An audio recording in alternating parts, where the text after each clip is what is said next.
We got a gentleman next. Oh, look at this guy. Look at this guy. Now that's a... I hope the SCP Foundation will contain fatigue in the future. But look at this guy. Now this is a real gentleman right here. Look at... yeah. You goat? Oh, you liked... Oh, yeah. Look at this. Highly rated, too. Damn. Okay. Object class, anomalous organism. Sapient. Containment class, passive. Hazard rating, green. And standard containment policies. Aquatic specimen, tank, small. Environment and care requirements identical to that of non-anomalous members of the species. Associated items placed in secure storage vault 16. Amenities available upon request. I said that wrong, I'm fully aware. Special containment procedures. All descriptions of anomalous persons, places, or objects made by SCP-1867 must be collated by at least 2 other sources before resources may be allocated for further research. Description: SCP-1867 is a nudie branch of the species Nembrotha cupariana, variable neon slug. Neon slug is such a cool name. Measuring 11.7 centimeters, 4.6 inches in length.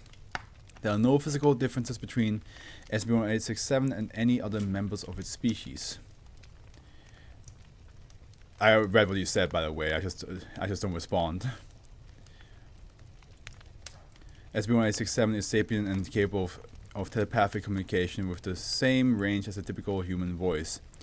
It identifies itself as Lord Theodore Thomas Blackwood, as British explorer and naturalist, and speaks with terminology and style appropriate to late 19th century England. It is generally friendly and cooperative with researchers. SCP-1867 makes repeated claims of past exploits and accomplishment, including service in the Second Opium War, expeditions to remote regions of the world, and encounters with various rare creatures and uncontacted peoples. Despite the questionable validity of many of its claims, SCP-1867 has shown in-depth knowledge of geography, zoology, botany, archaeology, anthropology, and linguistics relating to its claimed region of exploration, as well as more esoteric fields such as obscure mythology, mysticism, and cryptozoology. Yeah, dude, cryptozoology. Yeah, now we're talking. SCP-1867 does not seem to realize or willfully ignores any consistencies in its own recollection, as well as any events or information dating after approximately 1910. When requesting to give proof of its exploits, SCP-1867 provided an address near England, claiming that it would be more than willing to donate its collection. Investigation of the address led to a college owned by one Miss who claimed to be keeping the house for Lord Blackwood. Further questioning failed to reveal any details of SCP-1867 natures or origin beyond what information SCP-1867 had already provided Miss died of a heart failure 5 days after Foundation agents began investigations. Investigation of the college revealed an underground vault containing over 3,000 artifacts, zoological and botanical specimens, a library containing over 5,000 items, and a functioning, if outdated, laboratory. All materials within the collections were cataloged, removed, and relocated by the Foundation over the course of 3 weeks. Not his collection, dude! What?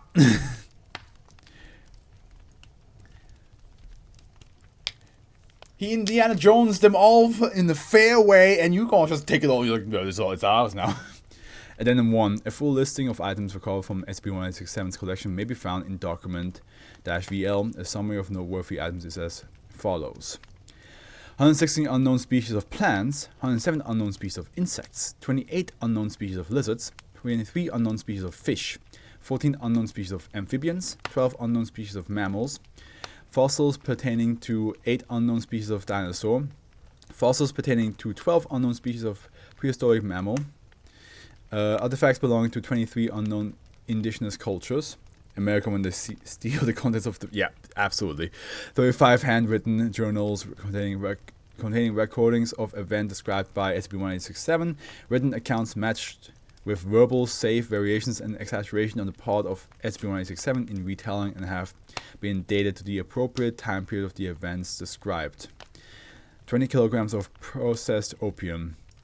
Collection of firearms of make and model not correlating with any known manufacturers, including three wide-bore muskets marked as Dr. B.T. Moss effective particle destabilizers. These items are non-functional.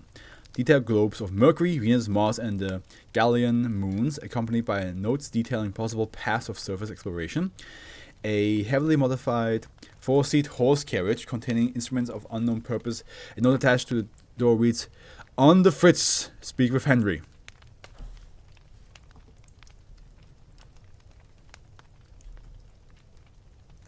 That's you. That's you. We gotta speak with you. In handwritten, matching that of the journals. Did expunge. 4 agents were killed after activation before the object was destroyed. When questioned about the item, SCP-1867's response was, "I did warn you to be careful around my collection. That bloody thing nearly took my head off in the walking back in 1997 when I found it." Addendum 2. The following interview is dated 2012. Doctor. Good morning, Lord Blackwood. Wait, actually, let me give him a different voice. Good morning, Lord Blackwood. No.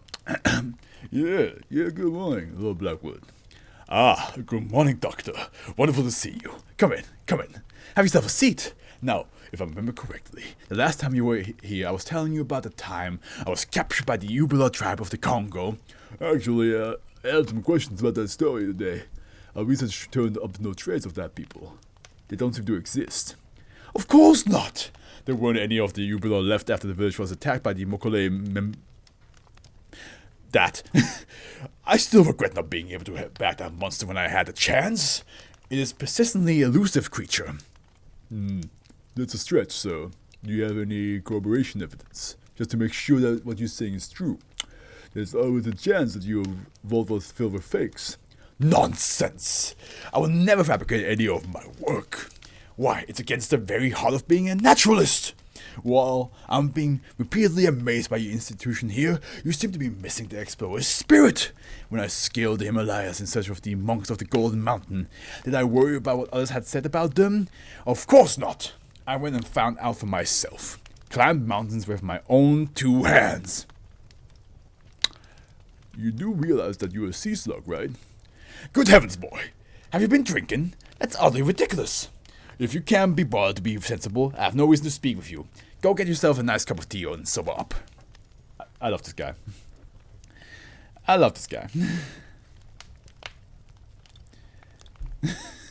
You do realize you're a sea slug. Are you alright? Yeah, no, I can see why it's your goat, Wind 1.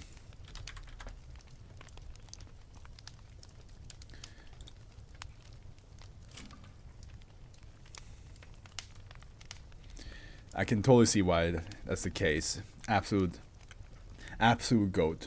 What a boss. You won't believe the adventures I have. I remember the last time I nearly escaped death. There was not only was there King Kong, but the abominable snowman was also there, because you know that this is related. There's a whole series of tales where Blackwood explores a bunch of other SCPs. Well, we gotta put that as a subscriber goal. Because that's definitely something I need to read. I'm down to hearing the Sea Slug's adventures. Absolutely down for it.